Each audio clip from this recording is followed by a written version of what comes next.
Today we're going to quickly go over the difference between this Xbox One wireless controller on the left compared to this GameSir G7 SE wired controller on the right. I'll be going over pros and cons, differences, and my personal opinion. So I actually bought this Xbox controller about 2 years ago, and it surprisingly had no issues, where I know some people definitely don't have the same luck as me. Now with the GameSir controller, I actually switched to this controller after about 2 years of using the previous controller. Now I've been playing games like FIFA, Call of Duty, Elden Ring, all those types of games, and this GameSir controller for about 6 months has been doing me very well. Now starting with the pros of the Xbox One wireless controller. First of all, it feels great in your hand. Especially if you have larger hands like I do, you're definitely going to notice a difference in this between, say, a PS5 controller. And as you obviously can see, it can be wired or it can be wireless via Bluetooth. Another pro is that you can actually remap some of these buttons to other Xbox buttons via the Xbox Accessories app. And because it is wired and wireless, you can actually switch in between PC and, say, Xbox anytime you want. Now, I know I've said it before, and I'm going to say it again. If you have larger or medium hands, you're going to want an Xbox controller. It's going to fit better, your grip's going to be tighter, and it's overall just going to be a better experience than, say, a DualShock or PS5 controller. Now, time for the cons, of which there really aren't many, and it's only 2 that I have. The first con is that it uses AA batteries when you're using it wireless. So, every now and then, those batteries might die, and you might be stuck without a controller.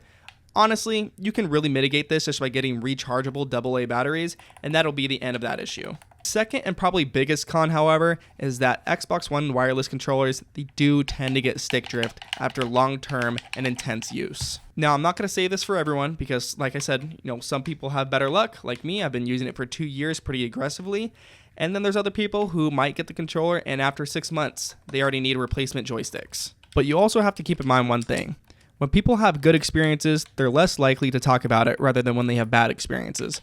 So, all those bad reviews you've been seeing about Xbox One wireless controllers, you really have to think how many people actually that have bought this are the ones leaving these reviews. So, just something to keep in mind. Obviously, if you're buying the controller, take everything I say and what other people say with a grain of salt. Now it's time to compare the pros and cons of this GameSir G7 wired controller. Now keep in mind this controller can also be switched between PC and Xbox just as seamlessly as you were using with the other controller. And probably one of the coolest things about this controller is that it actually has Hall effect triggers and joysticks. Basically that means the joysticks are made with magnets, so it's going to mitigate short and long-term stick drift, and then with the triggers, it's going to make sure it responds a little bit quicker than maybe your normal Xbox One wireless controller. And probably one of the biggest pros about this controller is the fact that it has 2 back buttons to use as whatever you want. You can remap it to a key on your keyboard, or you can even remap it to a controller keybind on your controller. You can see here that it actually has a quick latch system, so if it's turned towards the inside, it's actually not going to press down. You're not going to hear that click as if you would, hear when you click a normal button or the normal side, and you're going to see right here. I know you heard that click, so that means basically when it's turned towards the outside, then it's going to make sure it's clicking and that button is working. Time for our next pro of this GameSir controller was basically if you press this M button and press Y, it's going to switch profiles to that preset on the software, and it changes between M plus B, M plus A, M plus X. The software for this controller is called the GameSir Nexus, which you can download straight from their website. You're going to see here that once we connect our controller, we're all going to be ready to go in 3, 2, 1, and we're in.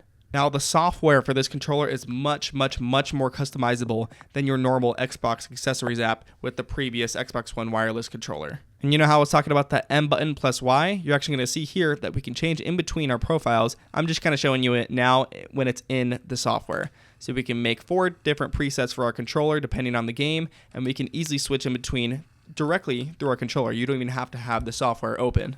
You'll be able to mess around with vibration settings. You can mess around with trigger dead zones, joystick dead zones. And I'll even show you right now that if we go into our trigger dead zones, you can see up at the top as well how you can customize buttons, sticks, the triggers, vibrations. There's so much you can do with this controller when it comes to remapping and really adjusting how it feels, how it plays.